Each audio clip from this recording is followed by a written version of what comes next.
رسمی برو که شوهرش دختر میتونه. در کجای 21 سال عمر گذشته. بنابراین نو گفتن که بعضی ها 4 نمود نکاح میشه، بعضی ها زن میگیرن میگه زن خوشرو میگیرن، گل حواسای هستن. او زن خوشروگی رو روی لعلیش میبراری، وقتی ادب نداره اخلاق نداره خوشروگی به درد کی میخورد؟ باید زنی دیندار انتخاب. فاصفر بذات دین تریبت یداگو. زنی دینداری مسلمان خوش ادب انتخاب کنی برادر عزیز.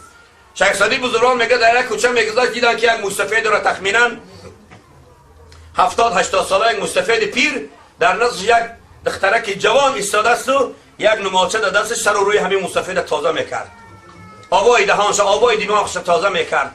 بعد حضرت تعجب کرد، دخترک نگاه کرد گفت بابا چرا تعجب میکنی؟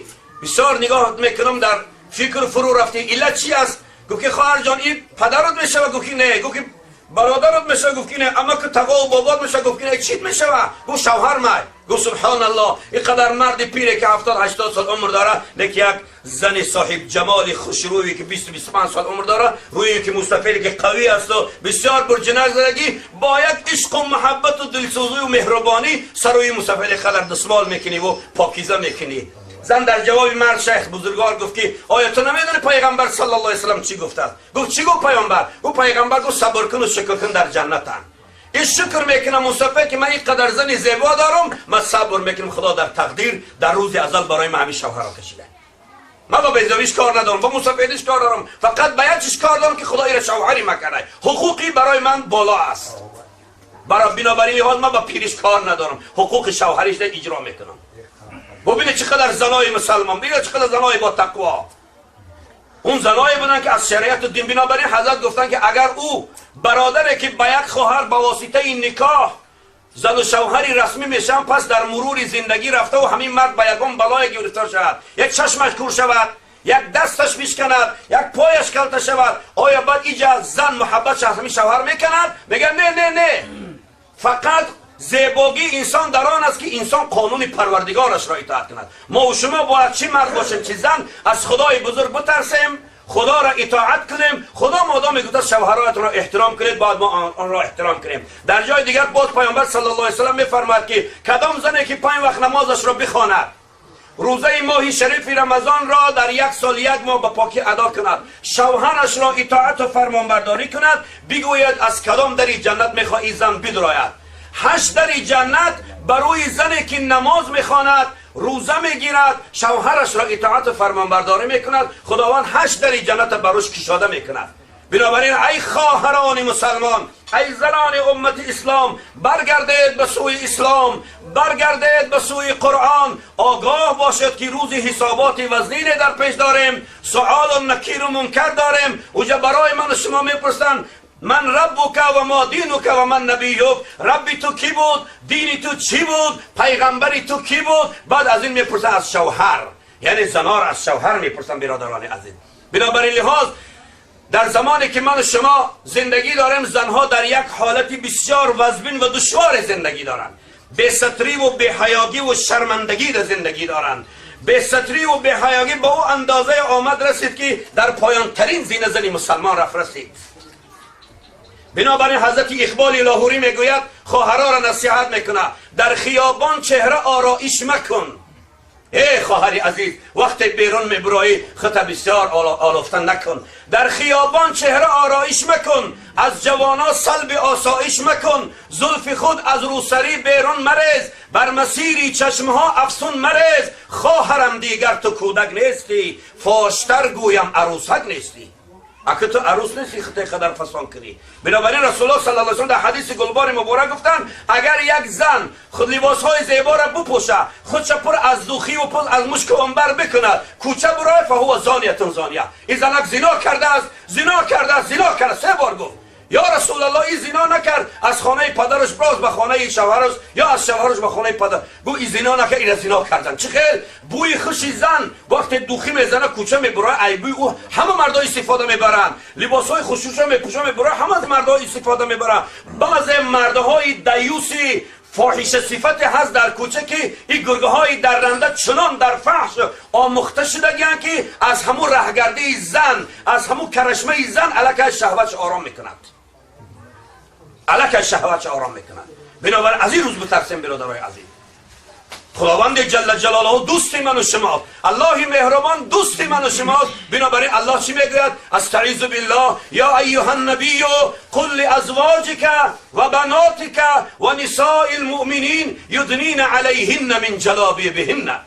ای محمد علیه السلام قل بگو برای زنهای خودت و برای دختران خودت و برای زنهای امت تا روز قیامت یدنین علیهن من جلابیبهن. زنی مسلمان، دختری مسلمان، خواهری مسلمان، مادری مسلمان، کلینی مسلمان وقتی از خانهش بیرون میبرد جمع جلباب، یک لباس کشاد وسیع غفص ببر کند که اعضاهای حساس شهوت انگیز این زن در کوچه از چشم گرگ صفتان کوچه در امان باشد. قرآن عظیم الشان برای من شما دستور میدهد. بنابراین حضرت مولا میگوید که خدا رحمت کنه که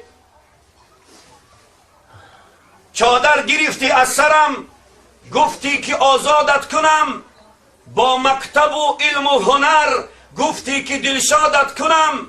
آن روز من گمراه تن چادر گرفتم از سرم، او چادر عزت بوده است، او چادر عفت بوده است، او چادر شرم و حیا، او چادر زینت بوده است. هرچند که گردم با حیا، آبی که به سرپوشه است به شبهه کی نوشد ورا.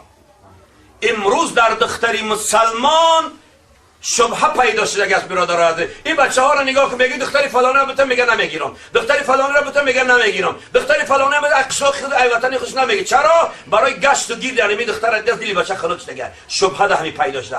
میره و مرده در روسیه کار میکنه 2 سال 3 سال خونکی نمیگه، عذاب و مشقت $1000-2000 میبیاره، زن میگیره میبره در خونه دختر میبره، فقط طلاقش میتیه. خدا پناه ده. انا نگاه کن به ستری و به حیاگی و علتش نگاه کنه برادرای عزیز.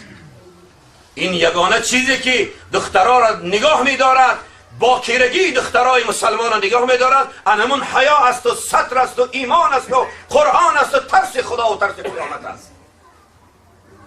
بنابراین آگاه باید باشیم برادرای عزیز چیز. هرچند که گردم با حیا، هرچند که گرشک با حیا میگرده، لباس داره لیکن لباس جوابی تنش پوشیدن نمیتیه. رسول الله صلی الله علیه و آله در آخر زمان میشه زمانی که زنها لباس دارند در تنش که اوریان مینماید. لباس داره یا یوبکچه پوشیده از زانوش بالا، نعوذ بالله، تارانای پاش میتاوه، یک کرتاک که پوشیده از قفسای سینه پیش و پس میتاوه. او چه لباس است؟ حضرت اسماء دختری ابوبکر صدیق نزد رسول الله صلی الله علیه و آله قیسنگیری پیغمبری خدا آمدن در حالتی که 3-4 قبط لباس داشتن. لباسای اون وقت میدونه چی بود؟ چید بود، ستین بود، پلدنای بود، کرباس بود، بخمل بود، لباسای متاعای غوث. 2-3 قبط پوشیدگی.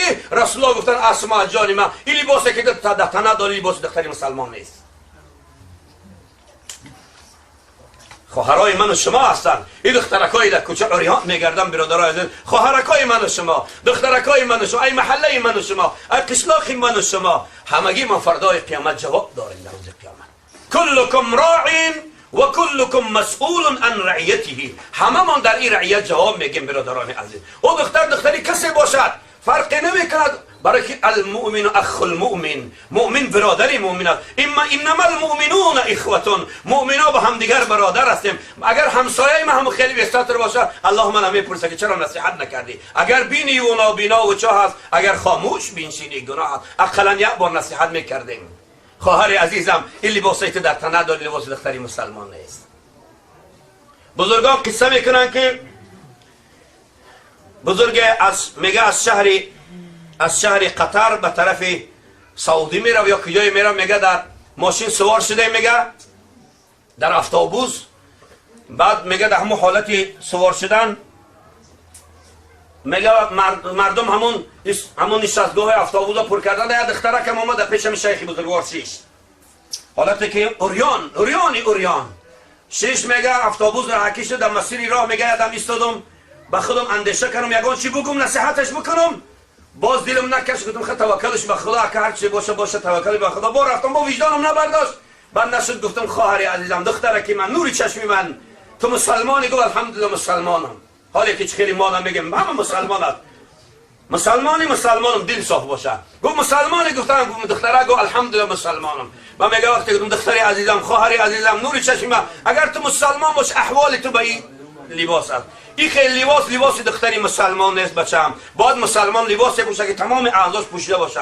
میگه با گفتگی که دختر خیس میگه در بین اتوبوس در بین مردم چنان حقارت و دشنام سخنهای قبیحی که در دنیا نمانده بود همشه بروم زد. میگه شرمندم کرد، چنان شرمنده کرد که به خود گفتم لا حول ولا قوة الا بالله. این چی بلاست؟ انا لله و انا الیه راجعون که من در چی بلا مبتلا شدم. میگه به همین سکوت کردم، سر خم کنم. میگه اتوبوس رفته ایستاده است.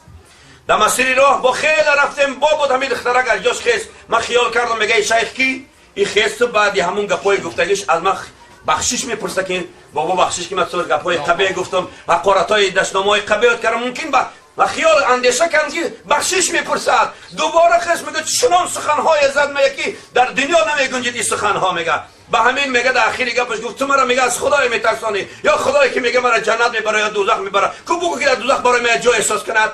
نعوذ بالله. گپش دیگه طرف خدا خیست. میگه به خود گفتم لا حول ولا قوة الا بالله. استغفر الله ذکرها کردم و سکوت کردم که گور از مرز بیرون شد. دختر خدا ایر هلاکش میگین هلاک میشه که دیگر. به همین سکوت کردم. میگه ماشین رفتن گیرم عاقبت در مقصد رسیده. میگه در جای ایستگاه اخیر اتوبوسا این دخترک میگه نشست سر در همون همون کرسیش ماند و سکوت کرده. به همین رفتن گرفت. همه فرا آمدن. راننده ماشین آمد گفت رسیدیم در مقصد رسیدیم. اگه بگیم ترمینال رسیدیم فراه یا تمام شد.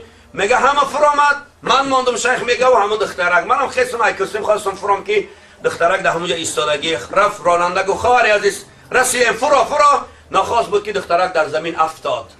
همون جایی که با قهر سنی موسفید گفت که همون خدایی که تو من از او میترسونی بگو در دوزخ برای من اجازه کند. الله همون دقیقه قبض روحش کرده بود است.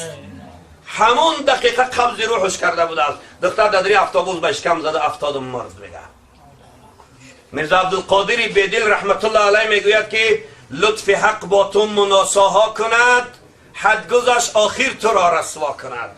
الله غفور است، الله کریم است، الله رحیم است، الله رحمان است، الله مهربان است. در او حالت قهاری و جباریش استفاده میبره که تو ای حد گذشتی. وقت